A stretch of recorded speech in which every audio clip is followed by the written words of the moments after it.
et de la lutte contre les discriminations. Je vous invite à poursuivre. Madame la ministre, chère Nicole Ameline, Madame la sous-préfète, Monsieur le maire, Mesdames et Messieurs les maires élus, permettez-moi de saluer Thomas Rudigos, que je suis très heureuse de retrouver. Mesdames et Messieurs, je suis très émue d'être avec vous aujourd'hui, cher Michel, pour accomplir, je crois, l'une des plus belles missions qu'il est donnée à un membre du gouvernement. La remise des insignes de l'un de nos ordres nationaux est toujours un moment singulier, celui où la République rend solennellement hommage à celles et ceux qui ont servi notre pays et qui en font vivre ses valeurs. Je suis aussi très heureuse de participer à cette cérémonie dans cette mairie qui abrite Regard de Femmes depuis de nombreuses années et que je sais imprégnée de souvenirs qui sont aussi personnels et familiaux. En vous décorant aujourd'hui, cher Michel Vianès, nous honorons en effet une vie de combat, guidée par votre volonté inébranlable de construire un monde où les droits fondamentaux ne sont pas des mots vides de sens, mais une réalité vécue par toutes et tous. Très tôt, vous avez la conviction que l'égalité ne se décrète pas, qu'elle se construit, et que l'éducation est le premier levier de l'émancipation. Lorsque vous devenez institutrice, puis professeure des écoles, je crois pas très loin d'ici, à l'école Léon Jouot, vous avez à cœur de suivre et d'accompagner vos élèves 2 années consécutives, en CP et en CE1. Cette démarche, rare et précieuse, témoigne de votre vision profonde de l'éducation, celle qui place l'enfant au cœur de toutes les attentions à une période cruciale où se construisent tant de fondamentaux pour notre vie d'adulte. Lire, écrire, s'exprimer bien sûr, respecter autrui, transmettre le goût de la curiosité, le plaisir de découvrir des valeurs humaines essentielles, persévérance, la dignité et l'égalité. Dès le début des années 1970, vous luttez contre les stéréotypes, ceux qui enferment les filles et les garçons dans des rôles qui sont prédéfinis, dans des destins trop étroits, et contre un système de représentation archaïque qui nourrit une vision déformée des rapports entre filles et garçons et entre les hommes et les femmes. Vous avez compris que la première des batailles, celle qui en fait va conditionner toutes les autres, c'est celle de nos imaginaires. Cette prise de conscience, vous la portez également dans vos engagements syndicaux au sein de la Fédération de l'Éducation nationale, en posant les premières pierres d'une réflexion qui reste, je crois, encore aujourd'hui, d'une actualité certaine. En 1997, vous l'avez dit, monsieur le maire, vous confondez l'association Regard de Femmes et vous en devenez la présidente en 2003. Patricia Morin, avocate et vice-présidente de l'association, dit avec beaucoup de fierté et d'amitié que vous constituez l'ADN de Regard de Femmes, en raison de votre implication, que tout le monde peut maîtriser, je crois, ici, de votre expertise, de votre engagement et de votre courage. Elle ajoute aussi que c'est grâce à vous que Regard de Femmes est aujourd'hui connu et reconnu comme un interlocuteur essentiel des pouvoirs publics, et je peux évidemment en témoigner. À travers cette association, vous ne vous contentez pas de défendre les droits des femmes, vous en faites un véritable levier pour changer la société et l'inscrire résolument dans nos valeurs républicaines et universalistes. Vous luttez contre les violences physiques, sexuelles, psychologiques, économiques faites aux femmes et vous en accompagnez celles qui malheureusement sont les victimes. Vous défendez la parité, chère Nicole, en politique et l'égalité économique et professionnelle. Vous combattez les préjugés qui enferment et qui créent un terrain propice aux inégalités et qui ensuite nourrissent le terreau des violences. En 25 ans, Regard de Femmes est devenu un acteur incontournable en France et au-delà de nos frontières, témoignant de votre talent, je crois, à fédérer, à animer, à écouter et à agir. Cette réussite résonne d'autant plus lorsque l'on sait que jeune fille, vous rêviez de faire Sciences Po, d'embrasser une carrière dans la diplomatie, d'agir pour faire progresser les droits humains. Et aujourd'hui, en y regardant de plus près, je crois que c'est exactement ce que vous faites. Sous votre impulsion, Regard de Femmes obtient en effet une reconnaissance internationale, accédant au statut d'ONG auprès du Conseil économique et social des Nations Unies et d'OING auprès de l'Organisation internationale de la francophonie. Dans les enceintes internationales, là où des décisions majeures se prennent, à la Commission de la condition de la femme de l'ONU à New York, où nous serons ensemble dans quelques semaines, au Comité pour l'élimination de la discrimination à l'égard des femmes, à Genève, auprès du Fonds de développement des Nations Unies pour la femme, de l'UNESCO, de la Commission européenne ou auprès d'États du monde entier, vous portez cette voix singulière et nécessaire avec une fermeté et une clarté remarquables. Parce que les droits des femmes ne sont pas des droits secondaires ou accessoires, ils ne sauraient devenir des variables d'ajustement, et nous voyons dans l'actualité très récente à quel point c'est malheureusement le risque que nous courons. Vous affirmez avec force que ce sont bien des priorités universelles et qu'ils sont au cœur des principes de justice et aussi de démocratie. Je veux d'ailleurs souligner votre engagement précurseur contre le fléau des enfants sans identité, car privés d'actes de naissance. Aujourd'hui encore, près d'un enfant sur 4 dans le monde, un enfant sur 4, âgé de moins de 5 ans en est victime, et plus particulièrement les petites filles. Un enfant dont la naissance n'est pas enregistrée est un enfant invisible, invisible aux yeux de la société, exclu des droits les plus fondamentaux. Sans preuve d'identité, ces enfants sont souvent privés d'éducation, coupés des services essentiels comme la santé, laissés sans protection face à ce qui les menace, l'exploitation, la traite des êtres humains, le système prostitutionnel, les violences ou les mariages forcés.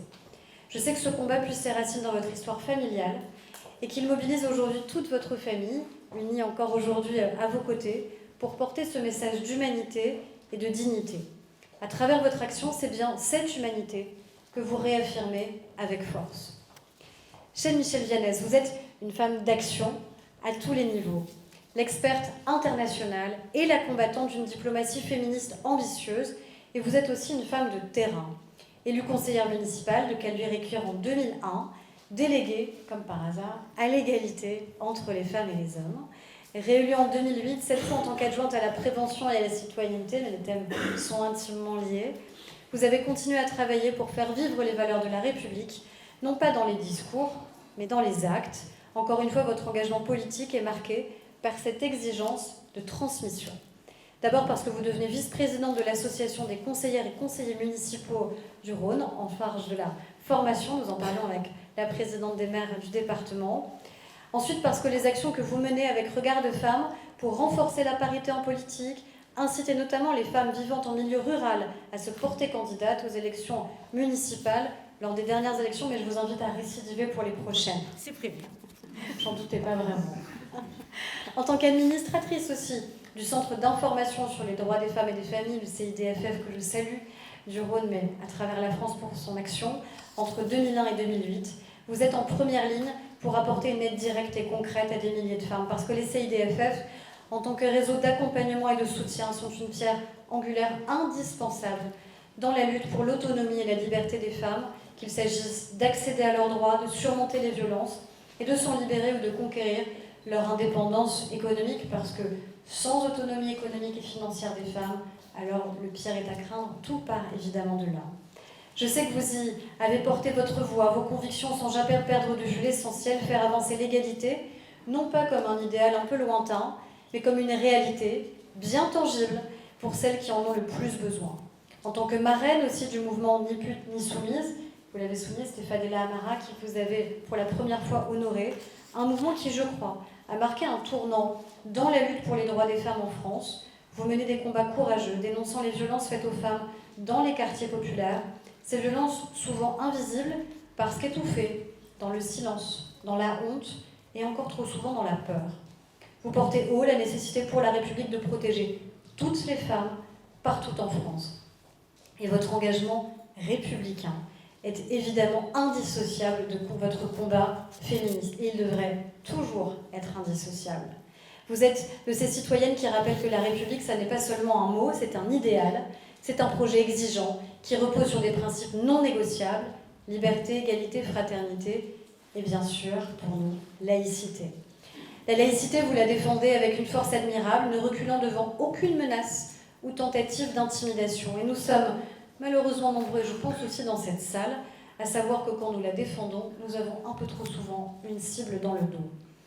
Et au contraire, cela a renforcé votre détermination. Vous défendez la laïcité comme un principe de justice, un rempart contre les oppressions et les discriminations et une garantie pour que chacune et chacun puisse vivre librement. Vous dénoncez avec courage les dérives communautaristes qui réduisent les libertés des femmes. pour les enfermer dans des rôles imposés, pour les assigner à résidence, au sens propre comme au sens figuré, pour les priver de leur pleine citoyenneté. Vous contribuez à faire entendre une voix forte, libre, une voix qui revendique l'émancipation. Cher Michel Viannès, les droits des femmes vous doivent beaucoup. Les quelques jalons de votre parcours sur lesquels je suis revenue, et je ne les ai pas tous mentionnés, montrent à quel point vous avez été précurseur et pionnière dans bien des domaines. Vous êtes de celles qui transforment l'indignation en action, les rêves en réalité et les convictions en résultats. Comme a pu le dire Nicole Ameline, vous incarnez l'idée que tout est possible et que le combat est toujours utile. Mais aujourd'hui, si la République vous honore, ce n'est pas seulement pour le chemin déjà parcouru. Ce serait trop réducteur et je crois que cela ne vous rendrait pas justice. Toutes celles et tous ceux qui sont ici, je crois, devant nous, savent combien vous êtes toujours aussi dynamique, investi, engagé, déterminé. Je pense notamment au colloque que vous avez organisé le 11 novembre dernier avec Regard de Femmes à l'ONU de Genève sur la parité, encore, levier transformateur des politiques publiques, et je sais que ça a rencontré un très grand succès. À cette occasion, Nicole s'est tournée vers votre petit-fils et lui a dit ces mots: « Tu peux être fière de ta mamie, elle est en train de changer le monde. » Cette phrase, partagée avec émotion par son père, votre fils Aurélien, en dit long sur votre parcours et sur l'impact profond de votre action. Je pense aussi à votre combat contre l'apartheid sexuel, un système d'oppression systématique fondé sur le sexe qui continue de séparer et d'invisibiliser les femmes dans certaines sociétés. Ce combat que vous menez aujourd'hui avec courage et ténacité témoigne de votre refus inébranlable de l'injustice, guidé par les valeurs universelles, par une vision claire de ce que devrait être un monde plus juste et par une foi là aussi inébranlable dans le pouvoir de l'action. Vous ne vous contentez jamais d'observer ou de dénoncer, vous agissez et vous transmettez. Car vous savez que les idées, si elles ne sont pas suivies d'actions concrètes, si elles ne sont pas partagées, si elles ne sont plus transmises, alors elles finissent par s'éteindre. Cher Michel Viannès, vous êtes, comme le dit votre fils Aurélien, une passeuse de lumière. En cet instant, je partage donc l'émotion et la fierté de votre mari, André, de vos fils, de vos petits-enfants, de tous ceux qui, par leur présence ici, ont voulu vous témoigner avec moi de leur reconnaissance et de leur admiration.